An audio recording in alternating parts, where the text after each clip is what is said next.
Good afternoon, ladies and gentlemen. I'm Robert Brown. This video is entitled Genocide for All. Pretty confronting title, isn't it? Well, I just wanted to discuss the two-fronted genocidal push perpetrated by the American left at the moment.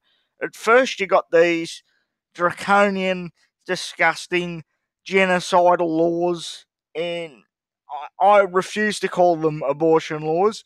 They're genocidal laws, recently passed by Governor Cuomo of New York, and other left states were trying to pass them, including Virginia. Thank God it was defeated the other day. Now, I don't care what your abortion stance is, whether you're pro-choice or not. Well, actually, I do care, but for the purpose of this video, this being able to abort a child up until birth, and I heard the other day that they may even be killed after birth. If the mother and the doctor have a discussion and the mother decides they don't want it, don't want the child, the baby can be executed. That is genocide. That is murder. I don't care what way you put it. Or what way you try and excuse it. That is murder. Okay, so you've got those new laws passed by the left, which is the first front of the genocidal death cult, which is the left to accelerate death and eugenics, right? Bring Margaret Sanger-style eugenics into the 21st century. Right, so that's the first front. And the second front is the push by the left at the moment for the Medicare for All system, the single-payer system. Now, to the uneducated or the lazy or whatever you want to call them, everything for free.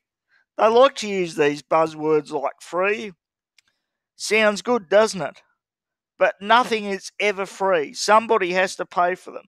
Now, the new Medicare for All system is going to cost $32 trillion a year, right? Who's going to pay that? That's 3/4 of the American budget, right? Who's going to pay that, right? And then, just like it has in the UK and other countries under the single-payer system, it goes broke, it collapses under its own weight within a few years. It'll be even quicker in America because they'll include all the illegal immigrants. It'll collapse under its own weight. Then they'll start saying things like, well, I'm sorry, you're going to have to wait 3 years for that hip replacement because the government can't afford it at the moment. And, then there'll be people waiting 3 or 4 years online for operations they desperately need, some even more serious than those type of operations. Then it'll extend to, we can't afford that, so you're 65 years old and we've looked into your genes and and we've decided that we've looked into your medical records and we've decided that you've had a long enough life. The state can't support you, so I'm afraid we're going to have to let you die. It's a form of eugenics through government mandated healthcare. It's what the left's always wanted. It's a paradise for them, right? And if you think it's not going to happen, there was that recent case in Britain, reasonably, where the baby had a rare disease. The government decided that the government in Britain decided that the treatment wasn't worth it, and decided that the baby had to die. He called the parents in, said the baby's going to have to die, give it its last rites, and so on and so on. Sorry, this life isn't worth it. And if you remember, Trump offered to give the baby the rare treatment in America, and the government wouldn't let the parents fly the baby out, and the baby ended up dying, as far as I can recall. And you know that is disgusting. Every life, I don't care. Every life is valuable, and if you're sitting there thinking, why have I got such a strong opinion on this?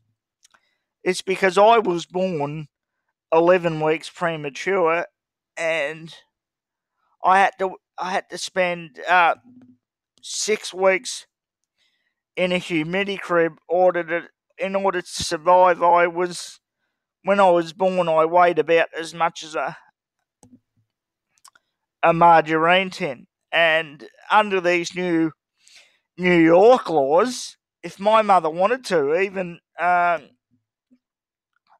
until just after birth, my mother could have made the decision, and the doctor could have talked someone like my mother into it, saying, oh, he's not going to have a good life, he's going to be a vegetable. It's probably best for him and you if the baby dies. And if my mother was a different person, my mother could have done that. And I'm glad she did, because I'm here talking to you, and according to the doctors back in the early 80s, I was never going to walk, I was never going to talk, I would be a virtual vegetable, and, you know, basically with extremely minimal brain function, and the only thing they got right is I'm not walking. And who knows, in the future they might have even got that wrong. So you've got to ask yourself the question, how many more mistakes will doctors make? And how many more babies will die when they don't have to? And I'm sick of this. Even people who are conservative anti-abortionists, pro-lifers, they say, it's taking a life. No one has a right to take a life. Well, they're right, but you're taking more than just a life. You're taking the child's life, then you're taking their child, and then that child could have had kids, and you're taking away their life. You're taking away about 10 generations. So think of it that way. You're not just taking away a life, you're taking away several possible lives and several possible generations. So think about that before you make a decision to get rid of your child. And what is the most disgusting, abhorrent thing for me is the most beautiful gift a woman can have. And unfortunately or not, considering the pain that they go through, the most beautiful gift a woman can have is giving birth to a life. And the left is making it ugly and awful. And it's and they're making anyone who stands up for the sanctity of life, trying to turn them into monsters when in fact they're monsters. And one thing I've never understood is, and I love animals. Don't get me wrong. I don't want them to get hurt. I mean, I'm a meat eater and everything like that. I'm a real man, but I love animals too.